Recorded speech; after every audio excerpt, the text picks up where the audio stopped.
5 rhetorical questions. To explain why someone would offer prayers by Krishna's mercy.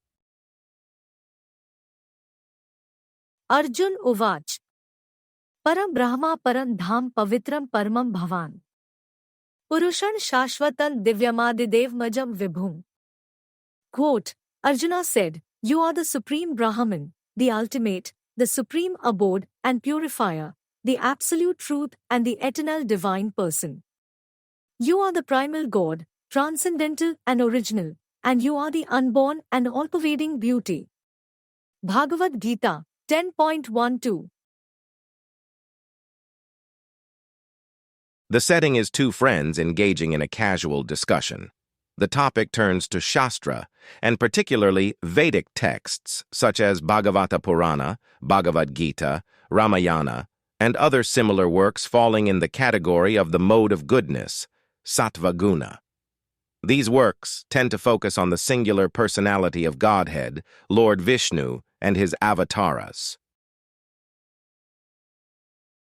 The one friend has an issue with prayer itself. One of the central teachings to the culture is this idea of all-pervasiveness. One way to tell the difference between the individual and God is the limited range of consciousness. I am only conscious of what goes inside of me. If I want to know what happens elsewhere, I require assistance. Someone either has to tell me or I have to extend access through artificial means, such as the telephone, a boom microphone, a video recorder, and so forth. God is Antaryami. He witnesses everything. He knows what is taking place in every corner of the world. He knows all that has occurred in the past and what will take place in the future. He knows not only the history of his many appearances in this world, but also the history of every living being. Shri Bhagwan Uvach. Bahuni me vyatitani. Janmani tav charjun. Tane aham ved sarvani. Natvam ved parantap. The blessed Lord said, "Many, many births both you and I have passed. I can remember all of them, but you cannot, O subduer of the enemy." Bhagavad-gita 4.5. Considering this divergence in ability, the first friend wonders what the need is for prayer. They ask why anything has to be outwardly expressed. If Vishnu already witnesses, if he is already privy to my thoughts, why would any person feel compelled to offer prayers? The second friend takes a minute to ponder the challenge. They never considered prayer to be a burden. They never thought it to be superfluous, unnecessary, or unwanted. Rather than castigate their friend, they decide to respond with a few rhetorical questions. Through this review, they hope to highlight the tendency which is natural for every individual. As it is a tendency which can define them, it is like their dharma. 1. Do you decorate your house? I know people make jokes about the difference between the apartment of a bachelor and the one of the married man. The first likely has little furniture. The refrigerator might be empty. No paintings hanging on the walls. No way to tell the difference between the various seasons of the year. No celebration of festivals. But in all seriousness, why do you have any decorations in your home? Why do you feel the need to stand out? Why does the living room have to be distinct from the bedroom? Why do people follow this tendency? 2. Do you try to speak nicely? I get a chuckle when reading the last 2 lines of every job posting in the field of information technology.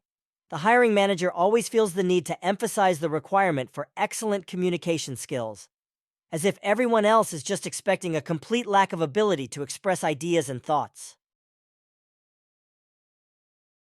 I am sure you get where I am going with this. Why does anyone speak nicely? Why not just yell, curse, and scream? Why are the people living on the streets considered to be uncivilized? What is to be gained by using nice words? Why should that be something expected of an intelligent person? Why are culture and civility associated with the nature of language spoken? 3. Do you ever regret your actions? Have you ever done something wrong? Is there a lasting memory of a grave mistake you committed? Is there something you wish to tell someone else? Do you want them to know how sorry you are, that you never meant to cause offense? 4. Do you ever offer appreciation for a favor received? Has someone ever done something nice for you? Have you ever held on to a memory of such assistance? Do you feel like there is no way to repay the favor? Do you ever feel eternally indebted to someone else? Do you ever want to express that appreciation in words? When writing down that appreciation, do you take the time to make sure those words are properly presented, such that they will be more warmly received? Do you stress over the need to have the words accurately convey your deeply held sentiments? 5. Do you ever want to praise someone? You see these debates raging online. Which player is the greatest of all time in a particular sport? Which one is the best? You have these supporters creating slideshows and video compilations of all of the amazing achievements of their preferred athlete. Why would they do that? Why would they dedicate so much time to standing up for someone who likely has no idea who they are? Why do people take the time to conduct a comparative analysis simply to prop one person up? Why do they feel the need to compare? It is for these reasons and more that devotees offer prayers.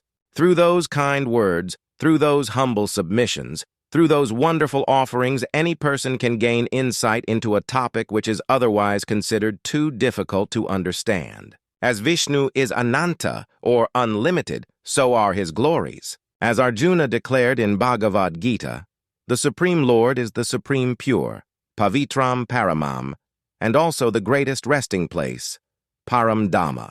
That resting place can accept our prayers, appreciate them, and continue to reward us with his association.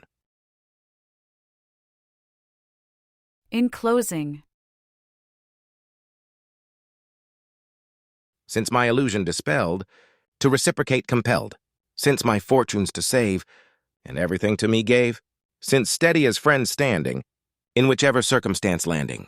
Praying always to you, today and tomorrow too.